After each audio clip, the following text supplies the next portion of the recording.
ಕಡಿಮೆ ಫಲಿತಾಂಶ ನೀಡಿದ ಶಾಲೆಗಳ ವಿರುದ್ಧ ಕ್ರಮ, ಶಾಸಕ ಟಿ ರಘುಮೂರ್ತಿ ಎಚ್ಚರಿಕೆ. ಹೌದು, ಇದು ಚಳ್ಳಕೆರೆ ನಗರದ ತಾಲೂಕು ಪಂಚಾಯಿತಿ ಸಭಾಂಗಣದಲ್ಲಿ 10ನೇ ತರಗತಿ ಪರೀಕ್ಷಾ ಫಲಿತಾಂಶ ಸುಧಾರಣೆಗೆ ಆಯೋಜಿಸಿದ್ದ ಶಿಕ್ಷಣ ಸುಧಾರಣಾ ಸಮನ್ವಯ ಸಮಿತಿ ಪ್ರಗತಿ ಪರಿಶೀಲನಾ ಸಭೆಯ ಅಧ್ಯಕ್ಷತೆ ವಹಿಸಿ ಮಾತನಾಡಿದ ಅವರು, ಹೆಚ್ಚು ಶುಲ್ಕ ವಸೂಲಿ ಮಾಡ್ತಾ ಇದ್ರು, ಕಡಿಮೆ ಫಲಿತಾಂಶ ನೀಡುತ್ತಿರುವ ಅನುದಾನಿತ ಹಾಗೂ ಅನುದಾನ ರಹಿತ ಪ್ರೌಢಶಾಲೆಗಳ ಫಲಿತಾಂಶ ಸುಧಾರಣೆ ಆಗದ ಖಾಸಗಿ ಶಾಲೆಗಳ ಮಾನ್ಯತೆ ರದ್ದುಪಡಿಸಲು ಶಿಫಾರಸು ಮಾಡಲಾಗುವುದು ಎಂದು ಎಚ್ಚರಿಕೆ ನೀಡಿದ್ದಾರೆ. ಸರ್ಕಾರಿ ವಸತಿ ಶಾಲೆಗಳಲ್ಲಿಯೇ ಫಲಿತಾಂಶ ಕಡಿಮೆಯಾಗಿರುವುದು ಆತಂಕಕಾರಿ ವಿಷಯ ಎಂದು ಹೇಳಿದ್ದಾರೆ. ಕೆಲವು ಶಾಲೆಗಳ ಮುಖ್ಯ ಶಿಕ್ಷಕರು ವಿದ್ಯಾರ್ಥಿಗಳು ಗೈರು ಅನಾರೋಗ್ಯದಿಂದ ಪೂರ್ವ ಸಿದ್ಧತಾ ಪರೀಕ್ಷೆಯಲ್ಲಿ ಕಡಿಮೆ ಫಲಿತಾಂಶ ಬಂದಿದೆ ಎಂದು ಎಲ್ಲ ವಿದ್ಯಾರ್ಥಿಗಳು ಪಾಸಾಗುವಂತೆ ಸಿದ್ಧತೆ ಮಾಡಲಾಗುವುದು ಎಂಬ ನೆಪ ಹೇಳುತ್ತಿರುವುದನ್ನು ಖಂಡಿಸಿ ಅವರು ಓದಿನಲ್ಲಿ ಹಿಂದುಳಿದಿರುವ ವಿದ್ಯಾರ್ಥಿಗಳನ್ನು ಶಿಕ್ಷಣ ಇಲಾಖೆ ಇಒ ಸೇರಿದಂತೆ ವಿವಿಧ ಇಲಾಖೆ ಅಧಿಕಾರಿಗಳು ದತ್ತು ಪಡೆದು ಮಾರ್ಗದರ್ಶನ ನೀಡುತ್ತಿದ್ದಾರೆ ಎಂದು ತಿಳಿಸಿದ್ದಾರೆ. ಇಂತಹ ಪ್ರಯತ್ನಗಳಿದ್ರೂ ಫಲಿತಾಂಶ ಕಡಿಮೆಯಾದರೆ ಸಂಬಂಧಪಟ್ಟವರನ್ನೇ ಹೊಣೆಗಾರರನ್ನಾಗಿ ಮಾಡಲಾಗುವುದು ಎಂದು ಎಚ್ಚರಿಸಿದ್ದಾರೆ. ಈ ಬಾರಿ 10ನೇ ತರಗತಿಯಲ್ಲಿ 10% ಫಲಿತಾಂಶ ತರುವಂತೆ ಶಿಕ್ಷಕರು ಇಂದಿನಿಂದಲೇ ಶ್ರಮವಹಿಸಬೇಕು ಎಂದು ಸೂಚಿಸಿದ್ದಾರೆ. ಇನ್ನು ಸರ್ಕಾರಿ ಶಾಲೆಗಳ ಜಾಗಗಳ ಖಾತೆ ಮಾಡಿಸುವುದು, ಶಿಥಿಲಗೊಂಡ ಕಟ್ಟಡಗಳು ಹಾಗೂ ಕಾಂಪೌಂಡ್ ಇಲ್ಲದ ಶಾಲೆಗಳ ಬಗ್ಗೆ ಸಂಪೂರ್ಣ ಮಾಹಿತಿಯನ್ನು ನೀಡುವಂತೆ ಮುಖ್ಯ ಶಿಕ್ಷಕರಿಗೆ ಸೂಚನೆ ನೀಡಿದ್ದಾರೆ. ಸಭೆಯಲ್ಲಿ ಗ್ಯಾರಂಟಿ ಅನುಷ್ಠಾನ ಸಮಿತಿ ಅಧ್ಯಕ್ಷ ಗದಿಗೆ ತಿಪ್ಪೇಸ್ವಾಮಿ, ತಾಲೂಕು ಪಂಚಾಯಿತಿ EO Shashidhar, BEO KS Suresh, ಶಿಕ್ಷಣ ಸುಧಾರಣಾ ಸಮಿತಿ ಸದಸ್ಯರು ಹಾಗೂ ಪ್ರೌಢಶಾಲೆ ಶಿಕ್ಷಕರು ಉಪಸ್ಥಿತರಿದ್ದರು. ಮತ್ತು ಶಿಕ್ಷಕರಿಗೆ ಇದರ ಬಗ್ಗೆ ಮನದಟ್ಟು ಮಾಡಿಕೊಟ್ಟಿದ್ದೇನೆ. ಅದರಂತೆ ನಡೆದಿರುವಂತಹ ಪೂರ್ವ ಸಿದ್ಧತಾ ಪರೀಕ್ಷೆಗಳು, ಮೊದಲನೇ ಪೂರ್ವ ಸಿದ್ಧತಾ ಪರೀಕ್ಷೆಯಲ್ಲಿ ನಾವು ಇಡೀ ತಾಲೂಕಿನ ಫಲಿತಾಂಶ ಇಷ್ಟು ಒಂದು ಕಾರ್ಯಕ್ರಮಗಳನ್ನ ನಾವು ಮಾಡ್ತಾ ಪರೀಕ್ಷಾ ಫಲಿತಾಂಶವನ್ನು ಸುಧಾರಣೆ ಮಾಡುವ ನಿಟ್ಟಿನಲ್ಲಿ ನಾವೊಂದು ಉತ್ತಮವಾಗಿರ್ತಕ್ಕಂಥ ಹೆಜ್ಜೆ ಇಟ್ಟಿದ್ದೇವೆ. ಇದಕ್ಕೆ ನಮಗೆ ಮಾರ್ಗದರ್ಶನ ನೀಡ್ತಾ ಬೆಂಬಲವಾಗಿ ನಿಲ್ತಾ ನಮ್ಮ ತಾಲೂಕಿನ ಶಿಕ್ಷಣ ಒಂದು ಸುಧಾರಣೆಗೆ ಮತ್ತು ಪ್ರಗತಿಗೆ ನಮ್ಮ ಮಾನ್ಯ ಶಾಸಕರಾಗಿರ್ತಕ್ಕಂಥ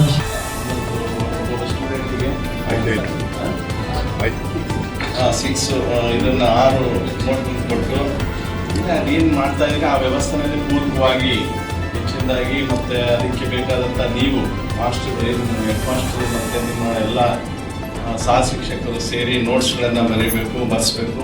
ಮತ್ತು ಏನು ಕಾಲಕ್ಕೆ ಸರ್ಕಾರದಿಂದ ಏನು ಸೂಚನೆಗಳು ಕೊಡ್ತಾರೆ, ಈಗಾಗಲೇ ನಮ್ಮ BO ಹೇಳಿದಂತೆ 20 ಅಂಶಗಳ ಕಾರ್ಯಕ್ರಮವಲ್ಲ, ಆ 20 ಅಂಶಗಳ ಕಾರ್ಯಕ್ರಮಗಳ ಜೊತೆಗೆ ಬೇರೆ ಪೂರ್ವವಾದ ವ್ಯವಸ್ಥೆ ಮಾಡಿ ಅದನ್ನು ಸುಧಾರಣೆ ಮಾಡಬೇಕಂತ ಹೇಳಿದ್ವಿ. ಸೊ ತಾವೆಲ್ಲರೂ ಅದರಲ್ಲಿ ಎಲ್ಲ ಅದಕ್ಕೆ ಕ್ರಮ ವಹಿಸಿದ್ದೀರಾ. ನನ್ನ ಜೊತೆಗೆ ನಮ್ಮ ಆವರೇಜ್ ಆಗಿ 80.44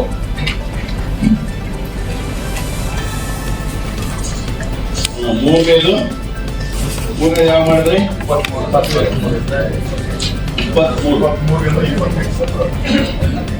ಫೆಬ್ರವರಿ 23ರಿಂದ 18 ಅಂದ್ರೆ 15 ಡೇಸ್ ಗ್ಯಾಪ್ ಮಾಡಿದೆ ಅಲ್ವಾ?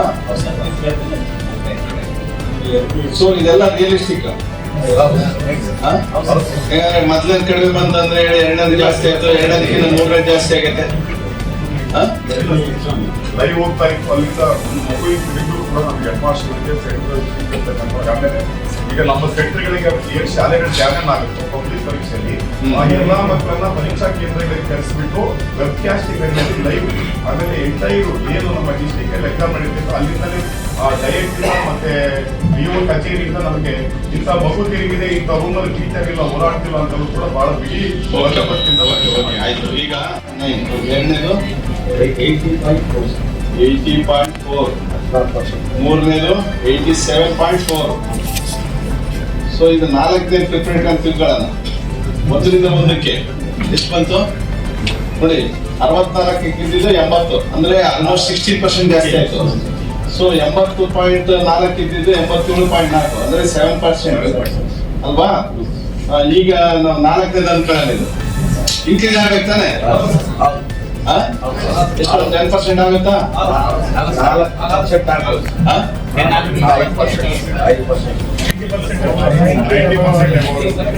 ಇಲ್ಲ, ನೀವು ಇವಾಗ ನೀವೇನು 80 to 87 ಇದೆಯಲ್ಲಪ್ಪ, 7 ಇದ್ದು ನಿಮಗೆ 94, 95 ಬರ್ಬೇಕು. ಇದು ಆವರೇಜ್ ಬರ್ತದೆ. ಇಲ್ಲ ಸಿ ನ ಪಾಸ್ ಅಂತ ತಗೊಂಡಿರ್ತಾನೆ, C ಪ್ಲಸ್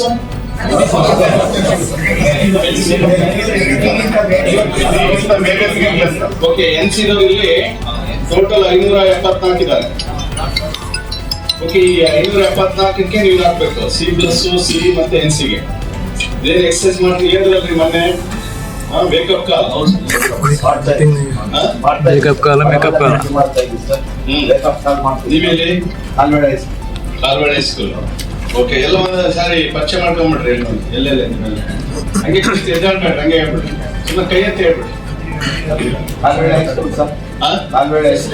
ವಿಜಯ್ ಕುಮಾರ್ ಅಂತ ಹ್ಮ್ 81% ಆಯ್ತು.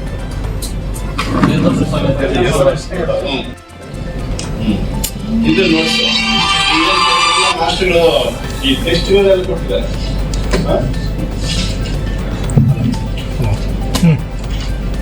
ಈಗ ಟೆಸ್ಟ್ಗಳು ಮಾಡ್ತಿರ್ಬೋದು, ಟೆಸ್ಟ್ ಮಾಡಿದಿಲ್ಲ, ಕ್ಲಾಸ್ ಟೆಸ್ಟ್ ನೀವೆಲ್ಲ ಈಗ ಬರೀ ಟೆಸ್ಟ್ ಮಾಡಿ ಟೆಸ್ಟ್ ಬುಕ್ ನೋಟ್ಸ್ ಎಲ್ಲ ಇರೋದು. ಟೆಸ್ಟ್ ಮಾಡಿಸಿರೋರು ಟೆಸ್ಟ್ ಮಾಡಿರ್ತ ಅದ ಮಾತ್ರ ಬರ್ಸಿರೋ ಯಾರಿಲ್ವಾ? ಇಲ್ಲೇ ಕೊಟ್ಟಿದ್ರಲ್ಲ, ಯಾರು ಇವರು? ಶ್ರೀಕೃಷ್ಣ ಹೈಸ್ಕೂಲ್. ಹೆಡ್ ಮಾಸ್ಟರಾ? ಅಲ್ಲ, ನೋಟ್ಸ್ ಅಂದ್ರೆ ಏನು? LBA ಕೊಟ್ಟಿದ್ದಾರೆ ಸರ್. Notes sir LBA. ಹಾಗಾಗಿ ಟೆಸ್ಟ್ ಅಂತೇಳಿ ಇದರಲ್ಲೇ ಕೆಲವು ಮಾಡಿದ್ದೀವಿ. ಕೆಲವು ಅಲ್ಲಪ್ಪ, ನಾನೇನ್ ಗೊತ್ತಾ, ಟೆಸ್ಟ್ ಒಂದು ಇದ್ರೊಳಗೆ ಇರ್ತದೆ ನಿಮ್ದು.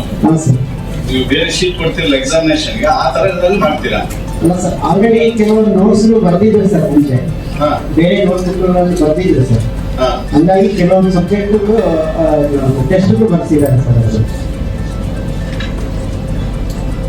LBA ನೋಟ್ಸ್ ಇದೆ ಸರ್. ನೀವು ನೋಟ್ಸ್ ಅಂದ್ರೆ ಏನ್ ಗೊತ್ತಾ, ಒಂದು ಏನೋ ಅನ್ಸುತ್ತೆ ಓದ್ತಿರೋ ಒಂದು ಯಾವ್ದೋ ಒಂದು ಲೆಸನ್ ತಗೊಂಡು ಅದ್ರಲ್ಲಿ ಇಂಪಾರ್ಟೆಂಟ್ ಏನಿದೆ ಅಂತ ಹೇಳಿ ಬರ್ಸ್ಬೇಕು. ನೋಟ್ಸ್ ತಾನೆ? ನೋಟ್ಸ್ ಅಂತ LBA ಕೊಟ್ಟಿದ್ದಾರೆ ಸರ್. ಲೆಸನ್ ಅಲ್ಲಿ ಇದನ್ನೆಲ್ಲ ಇದನ್ನ ನೆನ್ಪಿಡಕ್ ಬರಲ್ಲ. ಕೆಲವು ಇಂಪಾರ್ಟೆಂಟ್ ನೀವು ಇದು ಮಾಡಿ ಮಾಸ್ಟರ್ಗಳು ನೀವು ಇದು ಮಾಡ್ಬಿಟ್ಟು ಇಂಥದ್ದು ಕ್ವಶನ್ ಹಾಕಿ ಇಂಥದ್ದು ಬರ್ಬೋದು ಅಂತ, ಅಥವಾ ಬಟ್ ಇಂಪಾರ್ಟೆಂಟ್ ಸಮ್ಮರಿ ಅದ್ರಾಗ ಇರ್ಬೇಕು, ಇಂಥದ್ದು ಬರ್ತದಂತ, ಅದು ನೋಟ್ಸ್. ನಮ್ಮ ಸಬ್ಜೆಕ್ಟ್ ಮಾಡ್ತೀವಿ ಸರ್. ಅದು ಬೇರೆ ಸಬ್ಜೆಕ್ಟ್ ಯಾರು ನಮ್ಮಲ್ಲಿ ಕಲಿಕಾ ದೃಢೀಕರಣ ಅಂತ ಮಾಡಿದ್ವಿ. ನಿಮ್ ನೋಟ್ ಬುಕ್ ಅಲ್ಲೇ ಬರ್ತಿದ್ವಿ, ಎಕ್ಸಾಮ್ಗೆ ಪೂರಕವಾಗಿರಂಗೆ ಮಾಡಿ. ಎಕ್ಸಾಮ್ ಬರ್ತದಂದ್ರೆ ಇಷ್ಟೆಲ್ಲ ಟೆಕ್ಸ್ಟ್ ಬುಕ್ ಎಲ್ಲ ತಗೊಂಡು ಇದು ಮಾಡಕ್ ಇರಲ್ಲ, ಟೈಮ್ ಇರೋದಿಲ್ಲ. ಇದು ನೋಡ್ಬಿಟ್ಟು ಅವ್ರಿಗೆ ಒಂದ್ ಸ್ವಲ್ಪ ಕ್ಲಾಸ್ ಮಾಡ್ತಾ ಇದ್ದಾರೆ, ವರ್ಷ ಎಲ್ಲ ಓದಿದ್ದು. ಅದಕ್ಕೆ ನಾವು ನೋಟ್ಸ್ ಅನ್ನೋದು. ಅದ್ರಲ್ಲಿ ಕೆಲವರು ಟೆಸ್ಟ್ ಎಲ್ಲ ಬರ್ಸ್ಬಿಟ್ಟಿದ್ದಾರೆ. ನಿಮ್ದು ಅಷ್ಟೇನಾ? ಶ್ರೀಕೃಷ್ಣ ಅಷ್ಟೇನಾ ಇಲ್ಲಿ ಇರೋದು? ಹಿಂಗಾದ್ರೆ ಇದಾದದು, ಇದು ಶ್ರೀಕೃಷ್ಣ. ರಾಮಜೇಗಳಿ ಯಾರು? ನೀವು ಅಷ್ಟೇನಾ? ನೀವು ಅದೆಲ್ಲ ಟೆಸ್ಟ್ ಅಲ್ಲಿ ಎಷ್ಟು ಮಾರ್ಕ್ಸ್ ತಗೊಂಡಿದ್ದಾರೆ ನೀವು?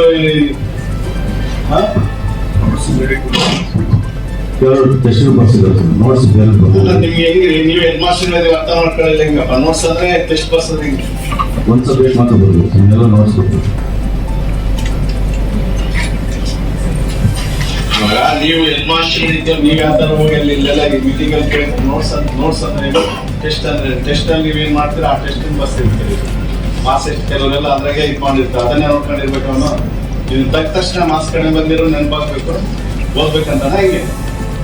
ಕೆಲವರು ಚೆನ್ನಾಗಿ ತೆಗೆದಿದ್ದಾರೆ, ಅದನ್ನ ಇರ್ತದೆ. ಕೆಲವರು ಟೆಸ್ಟ್ ಅಲ್ಲಿ ಕಡಿಮೆ ಮಾರ್ಕ್ಸ್ ತೆಗೆದಿರ್ತಾರೆ ಅಲ್ವಾ? ಉಪಯೋಗ ಇಲ್ಲ. ಬರೀ ಅದೇ ಟೆಸ್ಟ್ ನಾವ್ ಹೆಂಗ್ ಬರ್ತದೆ? ಒಂದು ಲೆಸನ್ ತಗೊಂಡ್ರೆ ಆ ಲೆಸನ್ ಅಲ್ಲಿ ಇರ್ತಕ್ಕಂಥ ಇದು ಇಂಪಾರ್ಟೆಂಟ್ ಯಾಕೆ ಬರ್ತದೆ ಎಕ್ಸಾಮಿನೇಷನ್ ಓದೋ ಟೈಮಲ್ಲಿ. ನಾನೇನ್ ಗೊತ್ತಾ, ಈ ನೋಟ್ಸ್ ಏನಿರ್ತದಲ್ಲ, ಡಿಸ್ಟಿಂಕ್ಷನ್ ರ್ಯಾಂಕ್ ಬರೋರ್ಗೆಲ್ಲ ಇದು ಏನಪ್ಪ ಅವ್ರಿಗೆ ಲೆಕ್ಕಕ್ಕಿಲ್ಲ.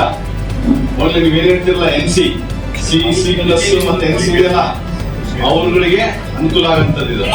ಕೆಲವರೆಲ್ಲ ಹುಡುಗರು ಬಹಳ ಬುದ್ಧಿವಂತರು ಇರೋರು, ಇದನ್ನ ಮೀರಿ ಅವ್ರು ಓದ್ತಾರೆ, ಬರೀತಾರೆ, ಎಲ್ಲ ಮಾಡ್ತಾರೆ. ಇದಿರೋದು C++ ಮತ್ತೆ NC. ಅವರು ಇದನ್ನ ಓದಿದ್ರೆ ನಿಮ್ NCಗಳು ಇರಲ್ಲ, C ಇರಲ್ಲ, C+ ಇರಲ್ಲ ಅಂತ. ಅಟ್ಲೀಸ್ಟ್ 100% ಪಾಸ್ ಆಗ್ಲಿ ಅಂತ ಅಲ್ವಾ? ಉಪಯೋಗ ಆಗಿತ್ತಾ? ಬರ್ಸಿದ್ರಾ ಇಲ್ಲ? ಸುಮ್ಮನೆ ಅಟ್ಲೀಸ್ಟ್ ಒಂದು ಸ್ವಲ್ಪ ಮಾಡಂತ ಅಂದ್ರೆ ಅದ್ರಾಗೆ ನೋಡ್ರಿ ನೀವು ಹಿಂಗ್ ತಂದಿದ್ರಿ, ಅದು ಇಲ್ಲಿ ಇಟ್ಟಿದ್ರೆ ಅದೇ ಸಿಕ್ಕಿದೆ.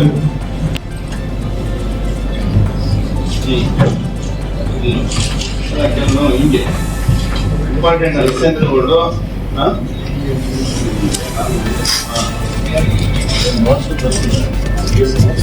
ಆಯ್ತು, ಈಗ ನೀವು ಮಾಡಿದಿರಿ.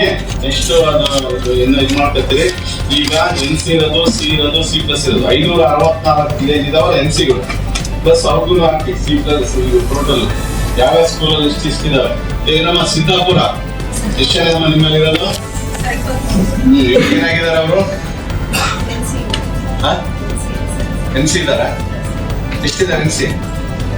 23ರಲ್ಲಿ NC ಎಷ್ಟಿದ್ದಾರೆ? ಇಂಪ್ರೂವ್ ಅಲ್ಲ. ಇವಾಗ ನೀವು ರಿಸಲ್ಟ್ ಹೇಳಿ ಫಸ್ಟ್ ನನಗೆ. ತೆಗಿಯಪ್ಪ, ಸಿದ್ದಾಪುರ ತೆಗಿಯಪ್ಪ. ಸಿದ್ದಾಪುರ ಹೋಲ್ಸೇಲ್ 5 ಜನ ಪಾಸ್ ಆಗಿದ್ರು ನಮ್ಮ ಎಷ್ಟಿಗೆ? 25ಕ್ಕೆ 5 ಆಗಿದ್ರು. ಈ ಸರಿ 23ಕ್ಕೆ ಎಷ್ಟು ಜನ 5 ಆಗಿದ್ರು? ಇಲ್ಲ ಪಾಸ್ ಆಯ್ತು ಸರ್. ಇರೆಗ್ಯುಲರ್ ಇದ್ದಾರೆ ಸರ್ ಕೆಲವರು.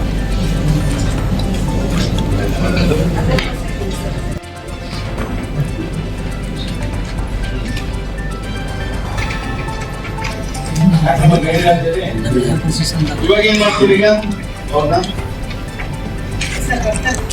ಇಲ್ಲಿ ಟೌನ್ಗೆ ಒಂದು 10 ಕಿಲೋಮೀಟರ್ ದೂರ ಇಲ್ಲ, ಎಷ್ಟಿಲ್ಲ 5 ಕಿಲೋಮೀಟರ್. 5 ಕಿಲೋಮೀಟರ್ ದೂರದಲ್ಲಿರೋಂಥದಕ್ಕೆ ಪರ್ಸೆಂಟೇಜ್ ತಗೊಂಡ್ರೆ ನಿಮ್ದೇನೋ ಒಂದು ಸ್ವಲ್ಪ ಇಲ್ಲೇ ರೋಡ್ ಪಕ್ಕದಾಗ ಐತೆ ಅಂತ ಬಂದ್ರೆ ನಿಮ್ದೆಲ್ಲ ತಾಲೂಕೇ ಇದನ್ನ ತೋರಿಸ್ಬಿಡ್ತೀವಿ.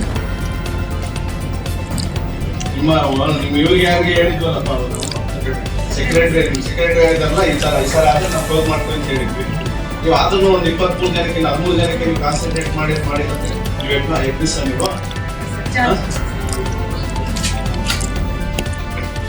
ಸೆಕೆಂಡ್ ಸ್ವಲ್ಪ ಡೌನ್ ಆಯ್ತು. 49 ಬಂತು, ಈಗ 57 ಆಗಿದೆ. ಇವಾಗ ಎಷ್ಟು ಬರುತ್ತೆ ನಿಮ್ಮ ಪ್ರಕಾರ? ಈಗ 100% ರಿಸಲ್ಟ್ ಕೊಡ್ತಿದ್ರು. 12 ಹೌದು ಸರ್. ಪ್ರಿಪೇರ್ ಮಾಡಿದ್ವಿ. ಹೌದು ಸರ್, ಪ್ರಿಪೇರ್ ಮಾಡಿದ್ವಿ. ಇಡೀ ತಾಲೂಕಿಗೆ ಲೀಸ್ಟ್ ನೀವು ಲೀಸ್ಟ್ ಒಂದು ಬೇರೆ. ಯಾಕಂದ್ರೆ 87% ಅಲ್ಲಿ ನಿಮ್ದು 57, 30% ಕಡಿಮೆ ನಿಮ್ದು. ಇಡೀ ತಾಲೂಕು ಆವರೇಜಿಗೆ ತಗೊಂಡಾಗ ತಾಲೂಕು ಆವರೇಜಿಗೆ ನಿಮ್ದು 57, ತಾಲೂಕು ಆವರೇಜ್ 87 ಇದೆ 3ನೇ ಪ್ರಿಪರೇಟರಿ ನಲ್ಲಿ. ಅರ್ಥ ಆಯ್ತಾ? ಇದು ಲ್ಯಾಂಗ್ವೇಜ್ ಅಲ್ಲಿ ಹೊಸ ಲ್ಯಾಂಗ್ವೇಜ್ 33 ಆಲಕ್ಸ್ಗೆ ತಗೊಂಡ್ರಿ ಸರ್.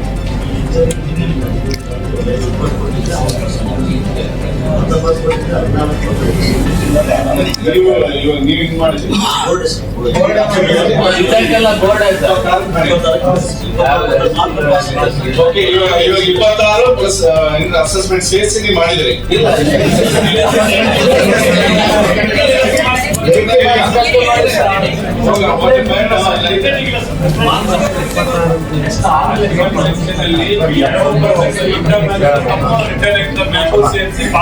ಸೊ 80ಕ್ಕೆ 26ಕ್ಕೆ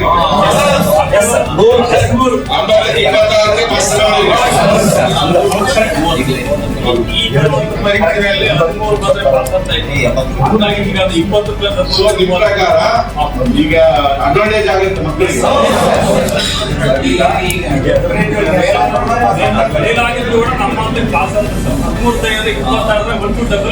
ಸಾಮರ್ಥ್ಯ ಹೊಂದಿದೆ ಅಂತ ಈಗ ನೆಕ್ಸ್ಟ್ ಪರೀಕ್ಷೆಯಲ್ಲಿ 13+20